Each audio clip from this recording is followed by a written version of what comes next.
Hey guys, Heatburn here, Salty.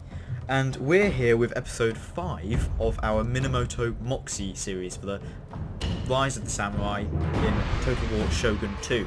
Now, this episode, we're going into the year 1179, is going to be quite a military-themed episode, and as I've hinted in previous episodes, namely episode 4, we will be talking about, well, I will be talking in the history minigame about the rise of the samurai in the historical period and how it led to the Genpei War. So there's a little bit of Japanese military history which I'm sure will greatly interest many of you. So do stay tuned for that. Salty, what will you be covering in the history today? I'll be covering the short eclipse for the Genpei War, i.e. the year before and what happened. Brilliant. That is very, very interesting. So I'm sure you're looking forward to that, viewers. So without further ado, we're going to enter the year of 1179.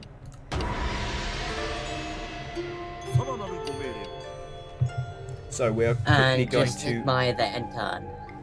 Yes, actually, the useful thing here is now I can monitor what the Fujiwara clan are doing, because they're supposedly meant to be. Ooh, you've got them on your side.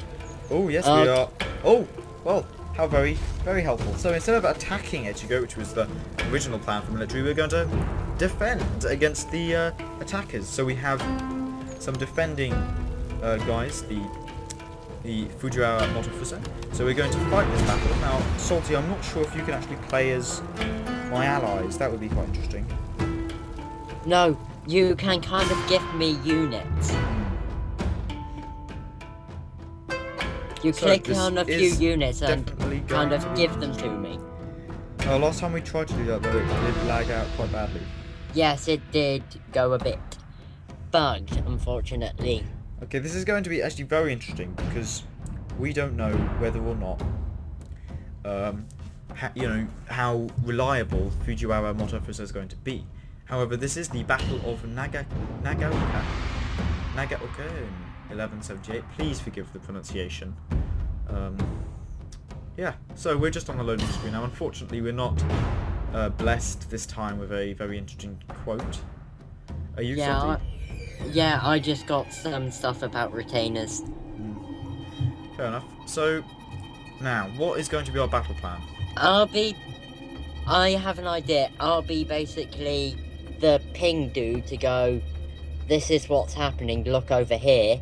And do you see where I pinged? There's a blue arrow. Yes, that is where the reinforcements are going to come from. Yes. Now, I'm also quite keen on taking advantage of the high ground and the kind of slope in between. So what I'm going to want to do is I'm going to send these archers over this area here to gain the upper ground and stay hidden. Actually, no, screw that. They're going to be my core and they're going to be defending my right flank. I'm actually going to send 2 units of archers to a more aggressive approach on the left flank, if supposedly they go through this little valley there, which I'm hoping they do. I'm going to send my sword attendants as well to guard them. They're going to be behind. Yeah, one thing which you could do is have a lot of your units here in this kind of V-shaped valley. Yes, I will actually. Yes, I will send this bulk of men with the main infantry. I'm actually going to send a Naginata levy with my bowmen just to give a stronger flank, and I'm going to send these lot into the center. Okay, but like have archers in those trees so they don't actually know they're there. Yes, that is the general plan.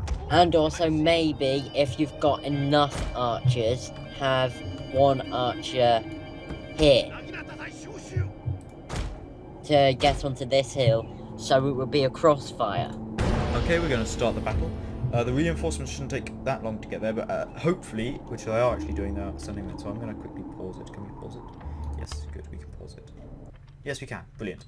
So I'm going to send these men up here. Can we hide in the forest? Kind of. Okay, we'll hide in this little bit of forest here. we're going to send our main army here. Then can we do that? No. Yes, we can actually. That's actually quite helpful. So the idea is to send them here. Which what I'm doing is I'm pressing Shift and then I'm pressing there. So I'm wondering if it's just screwed it up loads. No, it kind of has. Okay, how do I cancel that? Let's just halt, cancel that order. So we're sending them immediately there, then to there. So giving us a little bit of a flanking advantage, and I'm going to send my general's unit up a tiny bit. Go to play. Now this should take a little bit of a while to get there. They've got 3 bow levy. Okay, we need to get there quickly, so they definitely need to stop running. They will be slightly tired, however, I'm aware of that.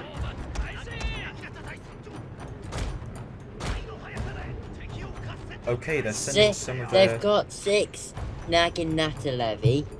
Yes, that's going to be the main challenge here. One general bodyguard.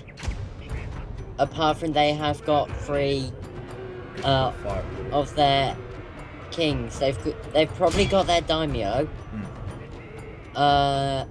Yeah, they've got 2 cavalry. 1 is a bow cavalry. Yes, I see them. Actually, 2 is a bow cavalry. So, watch out for flanking maneuver coming from there. Our general is in grave danger, my lord! We're going to flank the Naginata levy who are charging. Okay.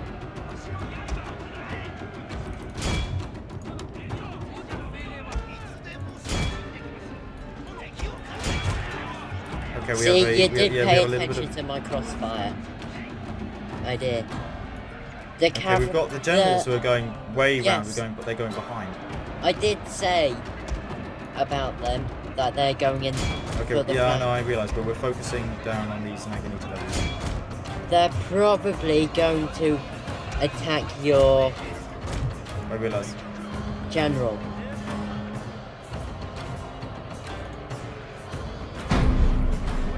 Oh, I've nearly got the Inspire ability, I'm just... Yes, yeah, going to move our general back.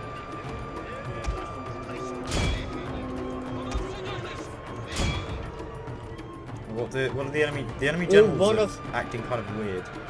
Okay, our bowmen have left, that's not good. Okay, but one of their units is about to run. Yes. You just need to hit it just that tiny bit more. They're fleeing.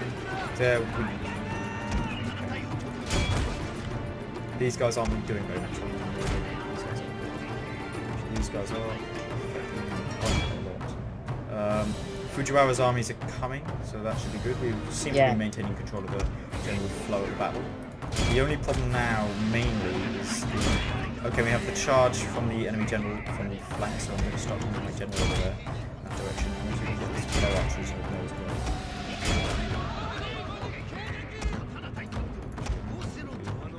Yeah, they're basically just firing their bows as their flanking tool. Okay, the Fujiwara are starting to arrive, and we're going to start taking a more aggressive stance on these bowmen, who should be wavering slightly because although they're winning, they're seeing their troops around. Sorry. Here, you need to move your general. One of your bow levies is about to run. Move your general there to kind of raise morale.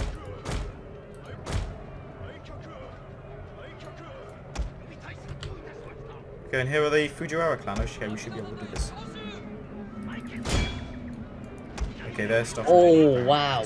I just saw your sword attendants charge into the enemy bow levy, and 3 of them just took loads down in one swipe. Okay, the enemy generals should be starting to general. We can't do very much. That's a bit of a pain. Your sword attendants have run. Okay, we're starting. Okay, luckily we've got the entirety of Toyoma's. We were originally outnumbered, so we are winning now.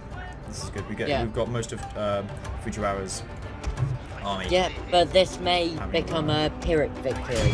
Yes, I realise that, but we should be able to then hopefully Well, take... mainly a Pyrrhic victory for you. Yes, I know. But for the Fujiwara, it would be perfectly fine, being as they wouldn't have had to deal with so many of the full health. Now we've lost all of our melee... My lord! A glorious victory will Yes, soon we've be won. yours! This is good. Yeah, Definitely will be a perfect victory though. yeah, the Fujiwara actually helped a They lot. did, yes. We wouldn't have won without them, because we were originally outnumbered.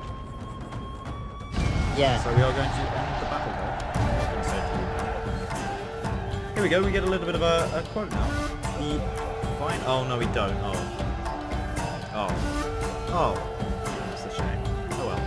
yeah, I haven't got one either. It just says, select the technology you wish to acquire. Well, duh. Oh, we didn't get a Python victory, we got a close victory. Understandable. But a Pyrrhic victory would have been more than likely. Yes. Now the question is... Do we Ooh. have... Is our army strong enough to take the castle town of Nagoka? However, they've got 2 Right. turns till surrender. However, I'm not entirely sure if the Fujiwara will be sneaky and take it. Yeah, I'm retreating. Just so I can merge the 2 armies together so I can outnumber them.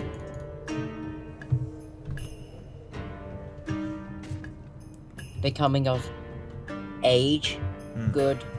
Right, I might as well talk about my first part in my history Oh yes, brilliant. things. Which is basically talking about December 1179, when Tyrant no Kiyomori arrested the former emperor. Go... Yeah, I've got here my page. Go Shirakara, Yes, who- Shirakawa. Yes. who made the Honen Rebellion, Oh yeah. which I found very interesting indeed. Right, I shall continue the siege, being as it is summer. There are 3 turns till surrender. Yes, 3 turns, I know, but I'm continuing the siege because of then, if they don't attack me in the end turn, they will lose some troops. Yeah. And I can continue sprouting troops from Suraga. I'm still making a hash of that name. Yeah. But basically, after the Hogen Rebellion, Go Shirakara would continue to cause trouble for Kirimori. And by the end of the year, Taira no Kirimori had enough and then marched around 7,000 troops into the capital and placed Go Shirakara under house arrest in inverted commas. Thomas. And that's about it for part 1, although it does have a kind of a few other parts. Taira no Kirimori forced the resignations of his rivals. High officials were reduced in ranks, replaced open positions with relatives or allies. Actually, this actually goes on to my history. This links in quite strongly to my history, which I will go on to, but I'm going to quickly talk through what I'm doing for my turn and my main concern is what's happening in Echigo at the moment. Now my army is relatively weak. I am going to attack Echigo anyway, because we still luckily have the strength of the Fujiwara helping me, so I'm going to auto-resolve the result. Because we've already fought one battle and this... We don't want this video to go on for too long. Yeah. Now we should win, hopefully. Yeah, of course you're going to win, being as... If you look at the ratios... Yes, I do. I like the fact that you've lost so much men, and yes, your we've all supposed allies... Hopefully, the cheeky Fujiwara won't attack us. Anyway, that is that. But as you can see, we've had a massive increase in clan income. We're going to peacefully occupy because we want the predictive town bar. Good. We also have a general increase, so I'm going to quickly repair that. We also have a docks, which I'm going to actually... Yes, I'm going to upgrade into a pirate cove. We're going to upgrade our general. What do we want? Yeah, do you know the Fujiwara who helped you? Guess where they got kicked out to? Where? Follow the road until you meet the second river. Go down the river. Brilliant. So that's at least 1 or 2 turns until they can Oh, goodness me, yes. potentially yes. attack you. Good, right now. I have 3 minutes, and there is very little else we need to do. Mastery of Arts. Ooh, 1 turn, that'll be interesting. Anyway, so we are... So, I'm going to talk about the rise of the samurai, and the rise of military power over the autocracy in the Heian period.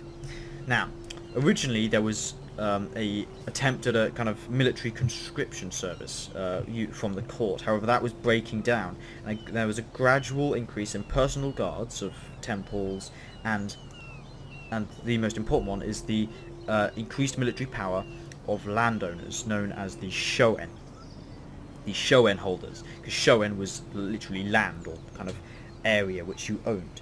Now, they, through the increased technology and power, and unfortunately there were a serious amount of kind of food shortages and kind of civil strife, these Shogun holders gradually built up stronger and stronger military service until it became a kind of custom and a necessary need to be in military service for Shogun life. Now this basically established a provincial warrior elite. So you basically had a kind of the first layer of the samurai coming up in these provinces, and these were the early samurai. Now let me just quickly read this. And there was an attraction to different ideals, which is the Bushi warrior, and which formed the Bushi, which is the kind of the early remnants of Bushido, which is the warrior code. Of course, you will probably know that. And also, it's in Shogun 2 that the mastery of arts. In this, it's Budo and Bunker. In Shogun 2, it's Bushi and Chi. Yes.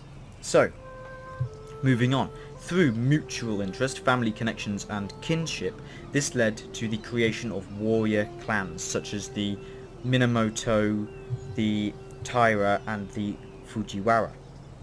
And these were became more militaristic. And these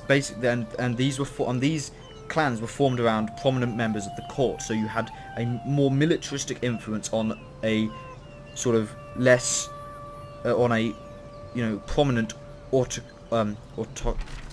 autocracy in the court.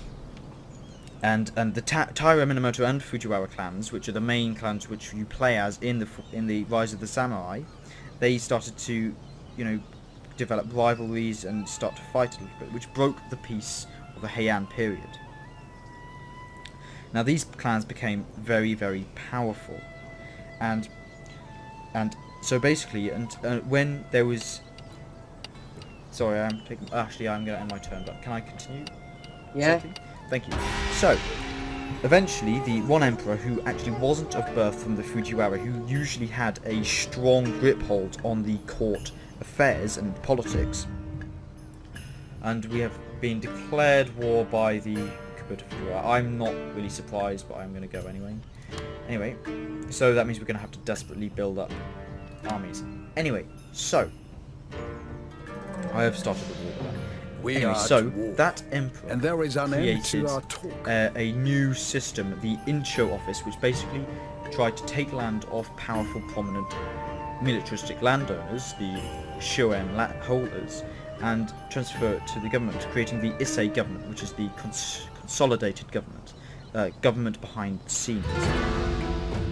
And this lasted until 1156, however, because the problem was the government grew gradually weaker, so more military might was becoming more important than the civil authority for control of the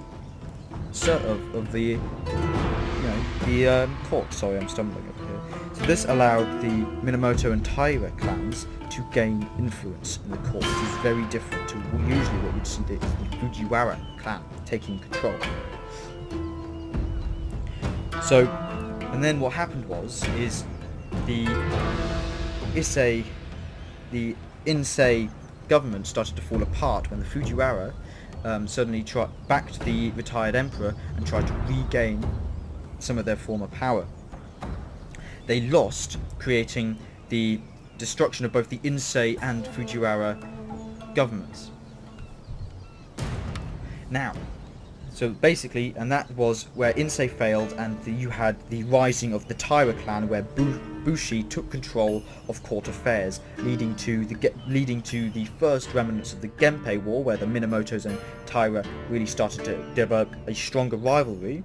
And basically, that is the rise of the military class, and that leads to the Genpei War, where the Minamoto clan take over, create the Kamakura shogunate, and inevitably create a warrior class in power controlling Japan rather than a previous aristocratic sort of civil authority driven imperial court. Anyway, so that was the trivia part 2 of History Minigame. I hope you found that interesting. That's how the samurai really rose and took control of Japan and where they came from. So, Salty, can you, because you've actually got still quite a lot of time on your video, and you're still sieging the town of Hamamatsu, so would you like to talk us through anything else you're doing? Yeah, sure. That I can talk about my part 2 of the history thing, which is when Taira no Kiyomori installs a new emperor. As you know, he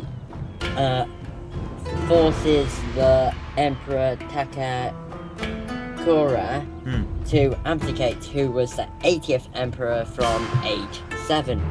Ooh. But put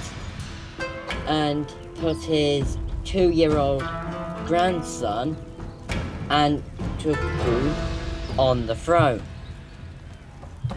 And this leads into why war was declared. Peacefully occupied. So this really was the sort of last steps to the Genpei era. I mean, Genpei. Yeah. So what we've talked about here in the history is both the first steps and the last steps of what essentially led to the Genpei era. Basically, what happened was in May 1180, when war was declared. Yes. Which is next year, by the way. For the most part, the Taira had disenfranchised a large part of the imperial court. This means that they basically don't have a say anymore. It's kind of like the ultimate veto. Yes. And well, however, Prince Mochihito, who was the son of Go Shirakawa, he felt he was being denied his rightful throne. And with the help of Minamoto Yoritomo, they made a calls to arms in May the 5th, 1180, conceptually the start of the Genpei War. Wow. And actually 1180 is next year, so it's next episode. Yes. Now, what really interests me about what you were talking about, Salty, was the involvement of the emperors throughout the politics that you were talking about there, and how the clans kind of used them as almost as an excuse to go to war and, you know, push their influence and power back into the court. Now, I mean, this happens in 1156 as well, when the Fujiwara try and regain power through the retired emperor, whilst the Minamoto and Taira clans support the younger emperor. So I think actually that'll lead on to next episode, episode 6, where we will where I think I will discuss the creation of the sort of importance and activities of the emperors during the Heian and sort of leading up to the Genpei War periods. And so we've just had a mission issued, which is preying on the weak. My lord, our agents inform us that this enemy province lies barely defended, a target ripe for the taking. I recommend that we move to conquer it for ourselves before our rivals get the chance to reinforce its garrison. Province to capture, Ugo. We need it. Okay, let's do that. That's actually a really good idea. Where is Ugo? Oh, that's actually a bad idea. Which Fujiwara has declared war on you? Is it both clans? No, just the Fujiwara. The guy. Oh no. Oh Is no, it's the other Fujiwara. Brilliant. It's not the guys who helped us. It's the guys on the other side. Then good, because they have an even longer walking time. Yes. I was just wondering if it was the Hirazumi, which declared war on you. Because if you did go to attack Ugo, it means that they could A, flank you, or take Echigo. And actually, on that note, what I am going to actually do is, as the viewers will notice, my clan income has been steadily rising because my economy is actually increasing. So what I am going to do, though, however, is in Echigo, I am going to upgrade my town into a stronghold in response to the threat through the Fujiwara. It also gives me levies. I've also got a town watch, which is quite useful. I will also save up for a militia hall, and I will, because I'm at war, I will focus less on roads and agriculture for now. However, I'm not letting that out of my sights. However, as you did see, we just finished. Pardon me. We've just finished the work on the new Bunker Mastery of the Arts tax quota. So I'm going to actually go on to iron manufacturing instead of direct land tax, so we can get better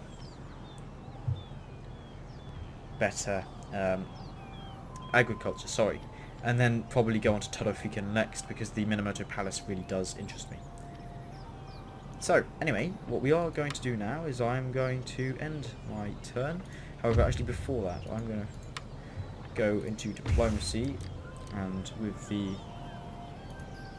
Knitter clan, where are we? Here we go, the Knitter clan.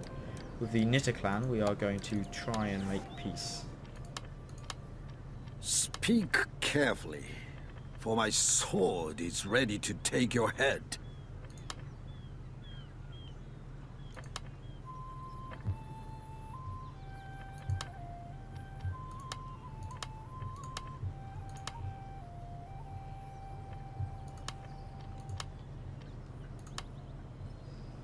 So we'll see if...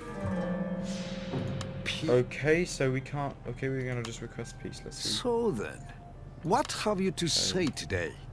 Will my ears be shamed by the hearing? We just want Let's go.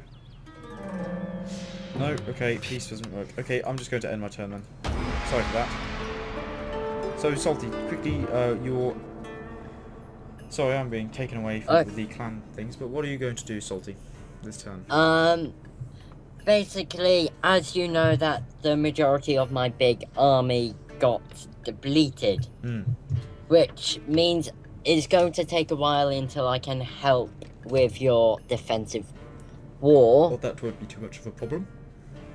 Yeah, but basically, once I do that, I will be able to get more and more troops to attack Mikawa, then Owari, and then I'll leave Mino for you, because of it means you've got more room to expand, and plus the people who own Mino have got more than one province, so it isn't just a easy... Oh, it really isn't, yes. Yeah. And that's about it.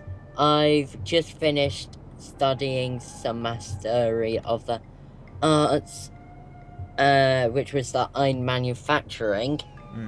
I'm probably going to start doing the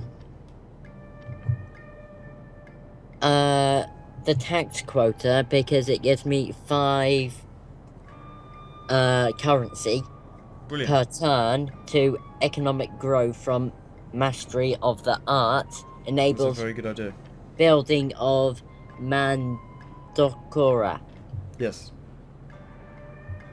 And plus it's less turns than the plough and the oxen. Yes. Okay. Okay, that's about my turn done. Okay. Brilliant. So we're in the autumn of 1179. As you know, I've been declared war upon by the Fujiwara clan.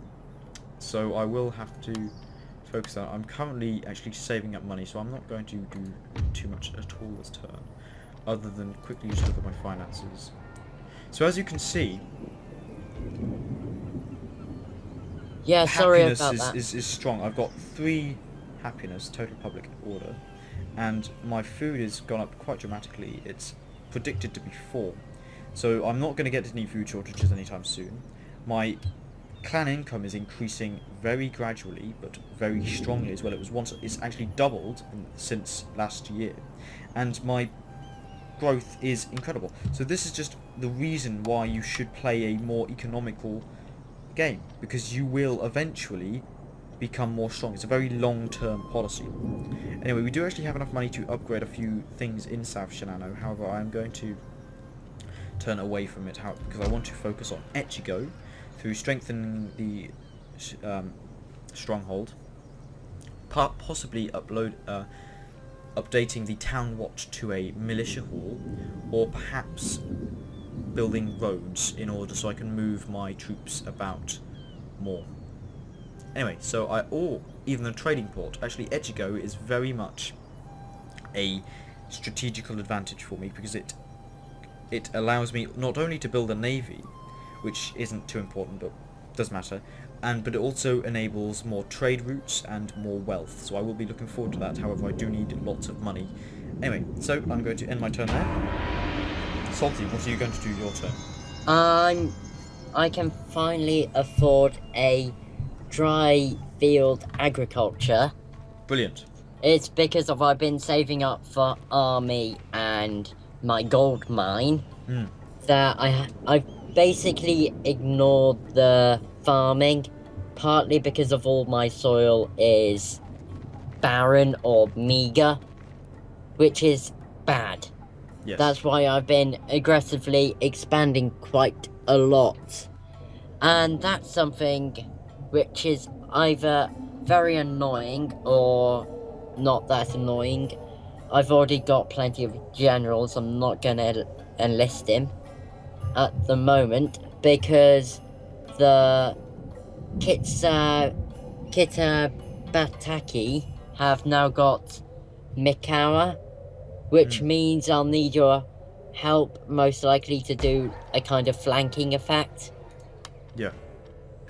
But that will be a bit later. All I'm doing now is finding my best soil to build my upgrades with. That's barren. You are meager soil. And what about Totomi? You are meager soil. So, okay, so I've got a choice between rice paddlers or another rice paddlers. I'll probably pick it to build in Suraga because of it's less likely to be attacked. Yes. And also something which I shall also have a look to see if I can sneak it in again. Ooh, I can do some trade by sea routes now. Oh.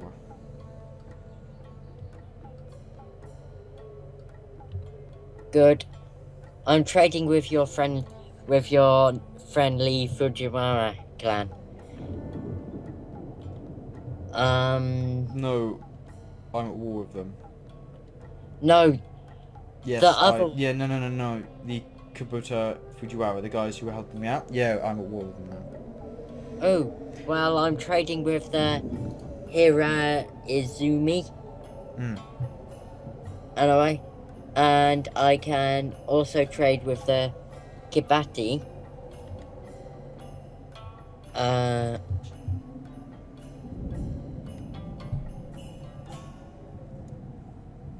Which I like the fact that it kind of expands your vision when you're trading with them. Yeah, it does.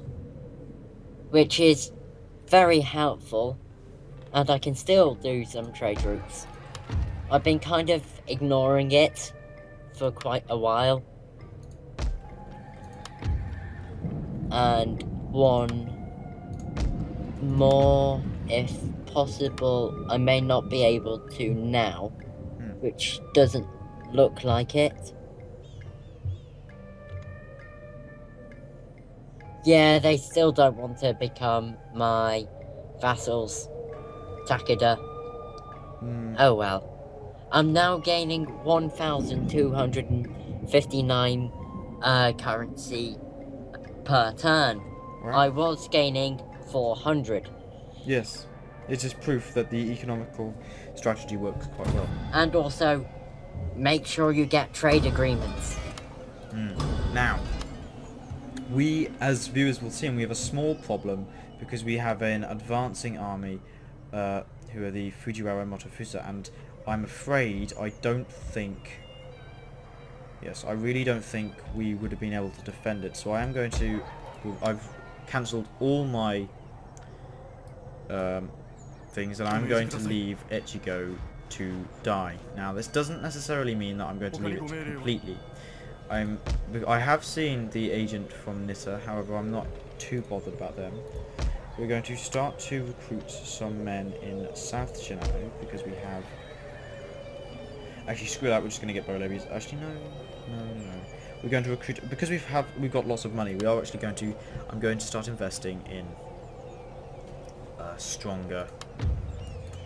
So I'm going to start investing in more men. So I'm going to start building, get some sword attendants. That will take a bit of a while, and then I'm going to get some bow levies in North Shinano. Now we've still got a good amount of money, so I'm going to build some post roads and stations. I'm also going to build a... I'm not going to build a town watch. I'm going to build a clan estate, I think. Actually, that would be a good idea. Yes, I'm going to build a clan estate. And that in North Shinano, increasing its strength quite dramatically. South Shinano, I am leaving on a thread. However, I'm going to continue to recruit some more men because we're in a bit of a pickle at the moment. I'm going to leave my army in Echigo. However, I'm going to leave the town of Nagoka to the Fujiwara clan. But however, I will definitely take it back.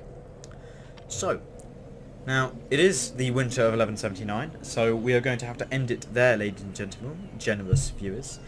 Please remember to like, favourite, subscribe and comment on the video. Let us know how we're doing. It really, really helps us out. As per usual, in the description we have our social media links and our website links, so please show them your support. I'm Heatburn. I'm Salty. And we'll see you next episode. See you guys.